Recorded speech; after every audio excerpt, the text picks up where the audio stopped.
This has proved to be such a grower, this song, Fontaines DC, and that was Cello Song. Hope that's made you happy. The Bears Den tracks made quite a few people very happy. From Parajon, new Bears Den track is ace. Thank you for playing it. Perfect after a long day ambulancing, which is what I've been mostly doing today.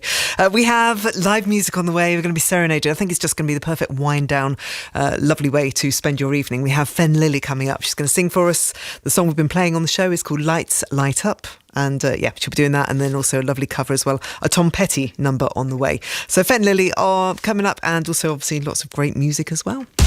It's Radio 2 on the BBC Sounds app, on your smart speaker, and on 88 to 91 FM.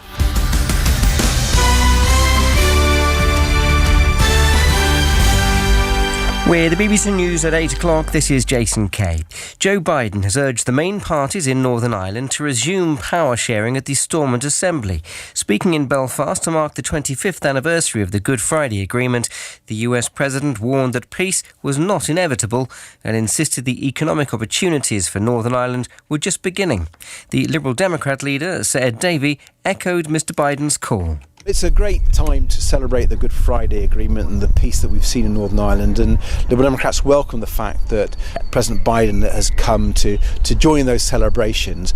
I hope in that mood of celebration that all the parties in Northern Ireland will get around the table and get back to Stormont. For the people of Northern Ireland, they want their politicians dealing with the issues that matter to them. Police have described 4 devices found yesterday inside the grounds of a cemetery in Londonderry as viable pipe bombs. Officers say they believe the explosives are attributable to the dissident Republican group, the New IRA. An unprecedented analysis of how cancers grow has concluded that a universal cure is unlikely anytime soon because of what researchers say is the almost infinite ability of tumours to evolve and survive. The scientists have called for a greater focus on prevention and early detection. Professor Charles Swanton led the research. I don't want to sound too depressing about this, but I think given the almost infinite possibilities in which a tumour can evolve, curing that burden of disease in all patients is a formidable task. Prevention is where we need to be focusing our efforts.